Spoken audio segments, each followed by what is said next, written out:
what is going on? She's just deleted her Twitter. She's getting called out because it was exposed, because an interview got... Following her introduction to the league by Caitlin Clark, the president of the Indiana Fever is utterly terrified. The criticism is growing more strong every hour, shocking a lot of people. I'm not joking when I say this.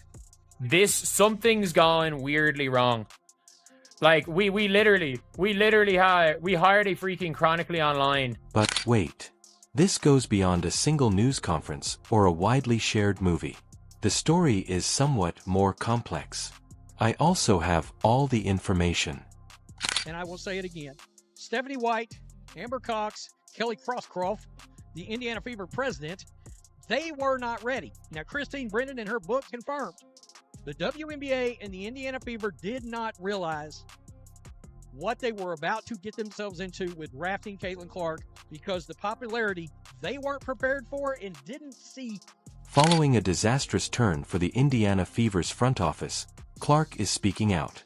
The rookie, who has been packing arenas and making the WNBA a must-watch TV program, is suddenly being criticized by her own club president. Indeed, Kelly Crosscroft startled her fan base with a tone-deaf remark. "We're hoping the Fever will look like Apple." She seems to be referring to Clark by the iPhone case rather than the iPhone itself, which makes it an odd flex. Let's not be shy. The severity of the temperature is due to Caitlin. Her presence is what keeps the product flying off the shelves and the national cameras running. However, the team's top administrators appear more concerned in downplaying her significance than in recognizing it. It was not favorably received by the fans. Users of social media responded negatively to the statement, denouncing it for what it was: simple, straightforward contempt. Crosscroft then contrived his overnight disappearance. Her previous account disappeared.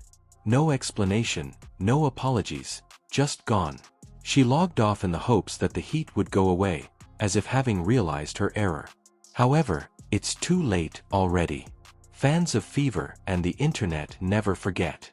Yes, Stephanie White, every single solitary move that you make is going to be scrutinized. Welcome to it.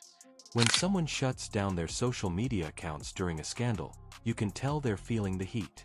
Following the unintended viral success of her now famous Apple comment on the squad, Kelly Crosscroft, the president of the Fever, took that move. The public acted without hesitation, criticizing Crosscroft for attempting to exploit a commercial metaphor to downgrade Caitlin Clark, the true driver behind the WNBA's present success, to a generic commodity. Clark supporters descended like Ike bees on a spilt drink as soon as the video got viral. Crew deleted his old account by Friday night. Just poof without uttering a word, providing an explanation, or attempting to tidy up. Furthermore, the impact of that silence could never be matched by any PR statement. Fans weren't only let down, they were furious. We are referring to season ticket holders and die-hard supporters who feel deceived after seeing Fever apparel during subpar seasons.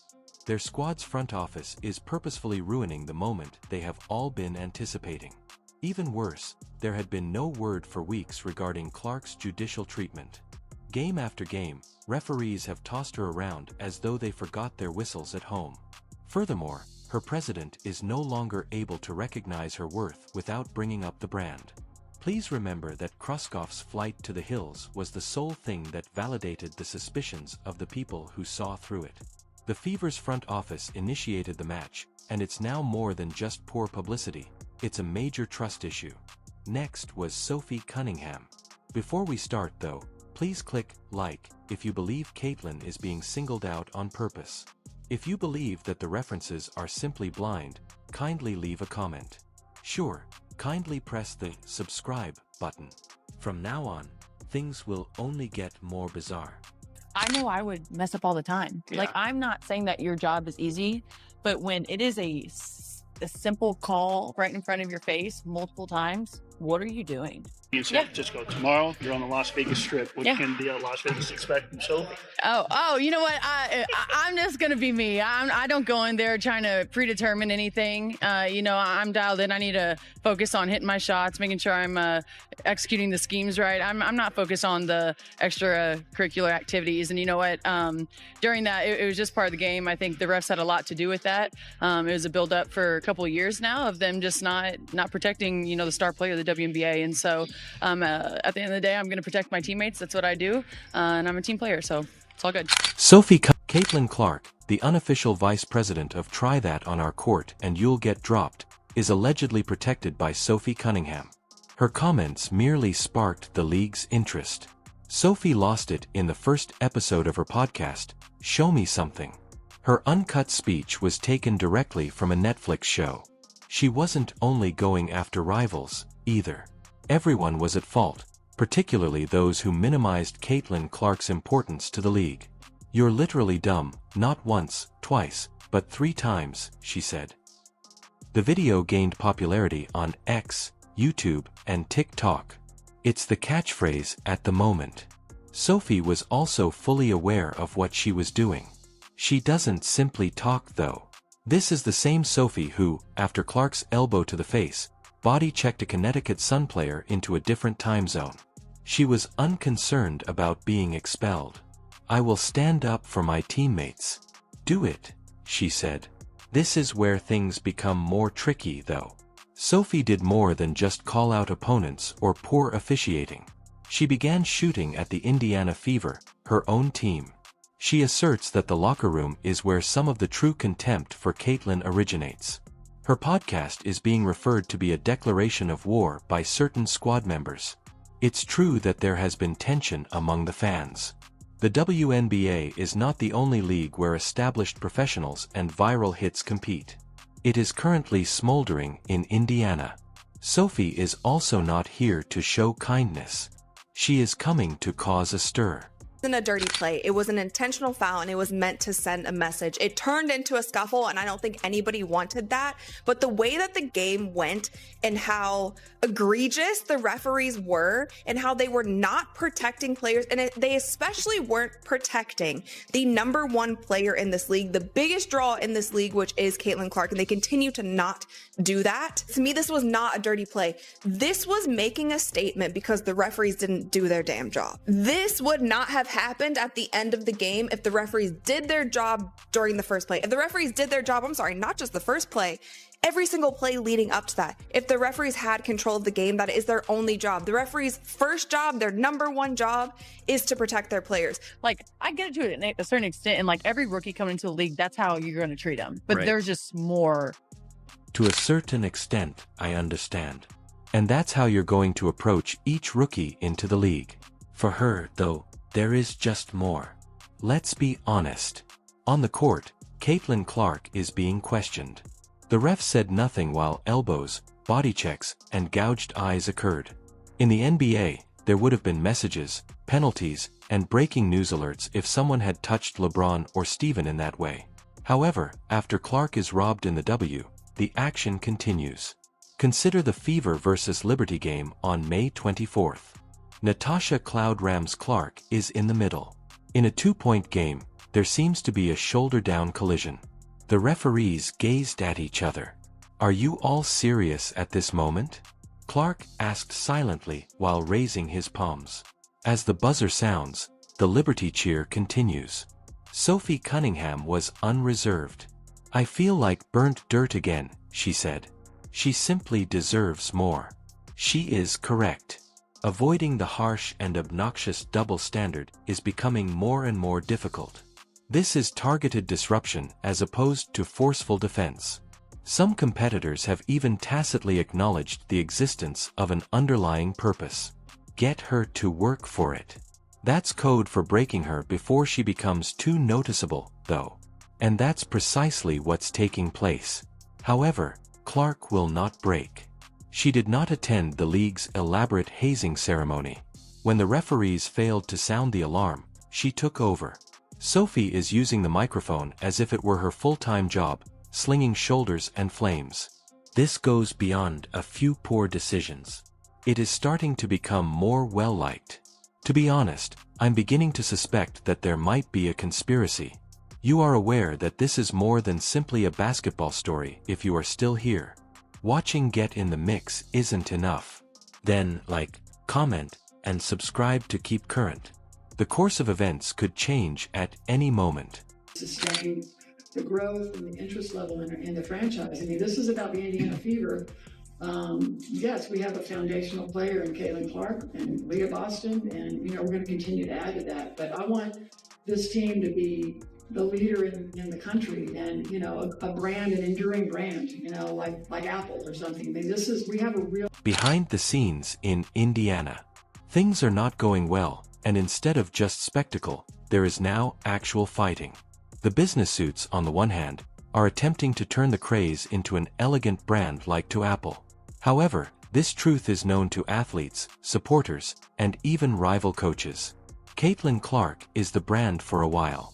But this is the point at which things go cold. Fever. When Kelly Kroof made the decision to lessen Clark's influence, everything went wrong. This is Sophie Cunningham, who not only didn't agree with her own managers, but also became angry with them.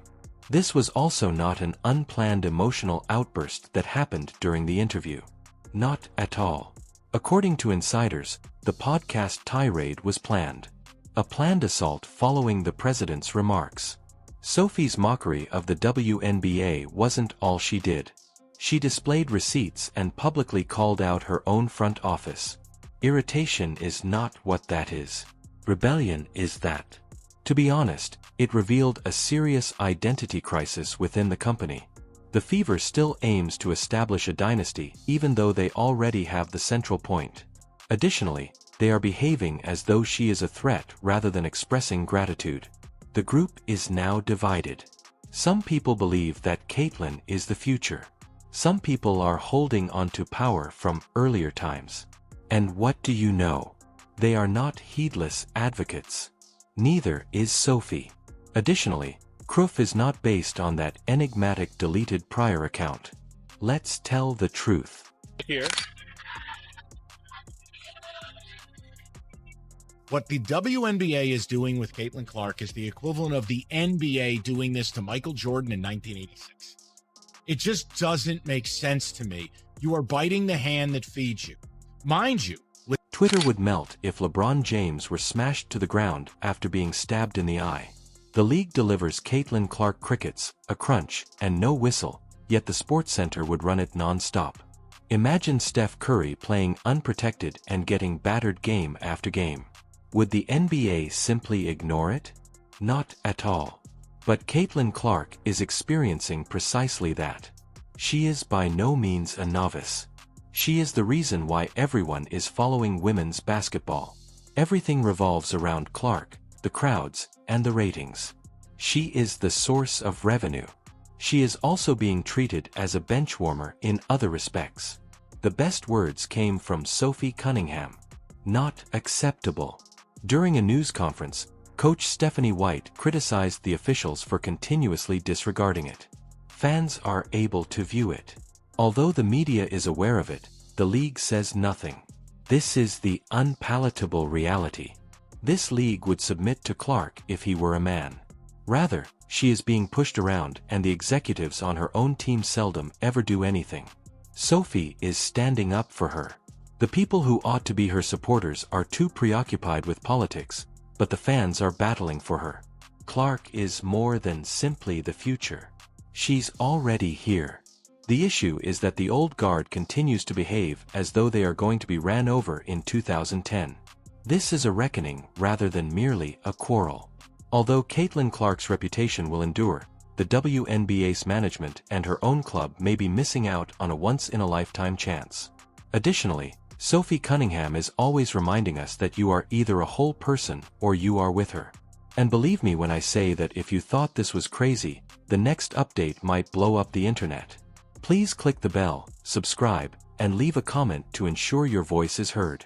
The storm is only getting started. As this story comes to a close, it is evident that the team's circumstances, the leadership, and the responses from all over the league are more than just one incident or scandal. It illustrates the mounting challenge